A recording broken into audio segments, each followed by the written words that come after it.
Okay, let's just dive right in. We've all been there, right? That pit in your stomach just before you ask for a raise, or ask someone out, or go for any big opportunity, really. It's the fear of rejection. And, it stops us dead in our tracks. But what if? What if you could become totally immune to it? Let's break down this really radical experiment designed to do exactly that. Seriously, think about it for a second. What single word has the most power to shape our lives, to just shut down our ambitions, to completely control what we do and don't do? There's one word that honestly stands above all the rest. Yep, no. It feels like a brick wall, doesn't it? It's so powerful that just the idea of hearing it can be completely paralyzing. It keeps us from even trying in the first place. Now, this fear, it's not just some small thing. Oh no, it's like a giant monster guarding this treasure chest that's filled with all of our greatest opportunities. And the price we pay for avoiding that monster? Well, it's way higher than we think. See, every time we decide not to ask for that raise, or we don't pitch that idea, or we just don't go and introduce ourselves, we're not playing it safe. We're actually actively choosing to stifle our own growth.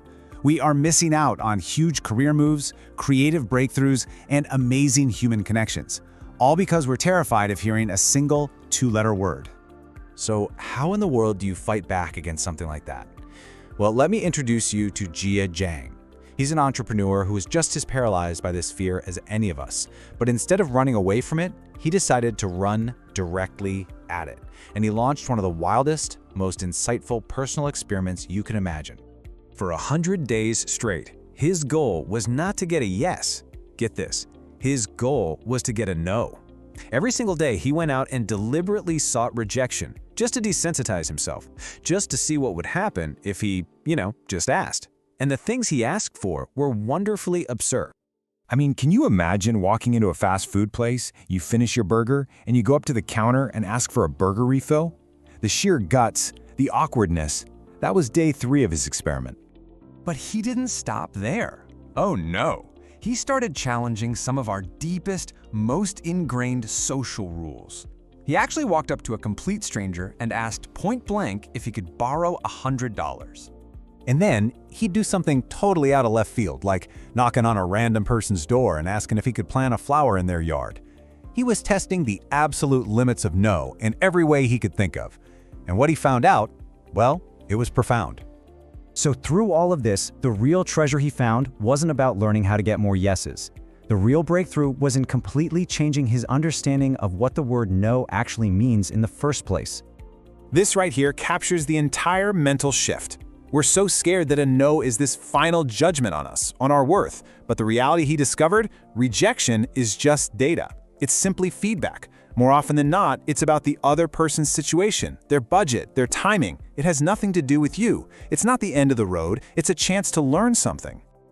This changes everything about the word no. It's not a slam door. It could just mean not right now, or maybe you need to try a different approach. And here's the most powerful lesson of all. A no can actually be the start of a conversation that tells you exactly what it might take to get to a yes. Okay, so that's the big idea. But how do you actually put it into practice? How do you, yourself, become rejection proof? Let's dig into the action plan. So this isn't just some nice theory. It's a real practice you can start today. It all begins with that mindset shift, seeing rejection as simple feedback and making a conscious choice to detach your self-worth from the outcome. Then you move to action. Practice with little daily challenges. Get curious about every no you get and ask follow-up questions. And finally, track your journey. Analyze what you're learning from each no and keep a journal to see your progress. This is literally your toolkit for building real, tangible courage. When you put all this together, you start to realize something pretty fundamental. The pain of hearing no is temporary. It stings for a second, then it's gone. But the cost of living in constant fear of that word, man, that can last a lifetime. This single quote from Jia Jiang really is the heart of the whole thing. It's not the rejection that's holding us back, it's the fear of it. That fear is the real prison, and guess what? We're the ones holding the key. By learning to see no not as a threat, but as an opportunity for feedback, for conversation, you unlock everything. You build a resilience to keep going, the courage to ask in the first place, and you open up this whole world of possibilities that used to be hidden behind that wall of fear. And that leaves us with one last, really crucial question to think about. If you truly honestly believe that the word no had no power over you, what would you ask for? What would you try to build? Who would you become? The answer to that? Well, that's what's waiting for you on the other side of fear.